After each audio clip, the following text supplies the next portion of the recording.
আজ মহান মে দিবস।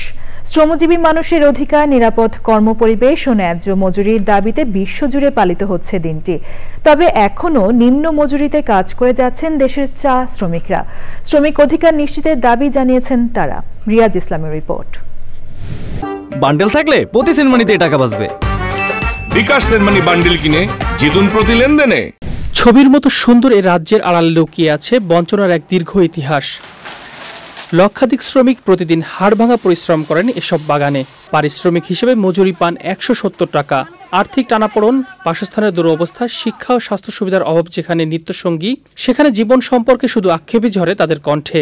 আমরা ১৭০ টাকা তলব পাচ্ছি, এটা দিয়ে আমরা চলতে পারছি না, বাচ্চা কাচ্চারা ভালো মতো খাওয়াতে পারছি না। সবজির দামও বাড়ছে, চালের দামও বাড়ছে, তেলের দামও বাড়ছে। 9টা থেকে 4টা পর্যন্ত হাড়ভাঙা কাজ করি। কাজ করার পরে আমরা এই মজুরিতে সংসার চলে না। 15 জন ঘরে মানুষ আছে খাইবার, আর একজন রুজি করে, হইব না? একজন রুজি তো হয় না। রোদ বৃষ্টির ঝড় উপেক্ষা করে যারা দেশের চা শিল্পকে টিকিয়ে রেখেছেন, মে দিবসে এসব মেহনতি মানুষের চাওয়া ন্যায্য মজুরি ও সঠিক কর্মপরিবেশ। তারা তো ঝড় বৃষ্টি তুফান দেয়, মনে করে একটা নিরাপদ আমরা ঘর নাই, ল্যাট্রিন বাথরুম নাই। সকালে 8টার ভিতরে আমাদেরকে বাইর হতে লাগে, না বাইর হইলে এখানে সাহেব বাবু সবে আমরা ঘুরায়, ঘর হাজির করে।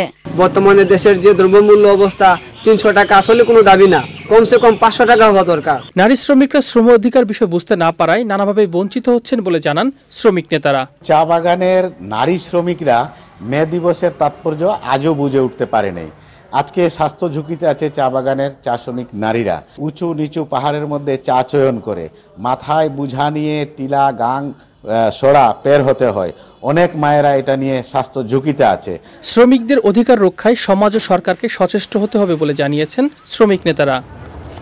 রিয়াজ ইসলাম, চ্যানেল আই।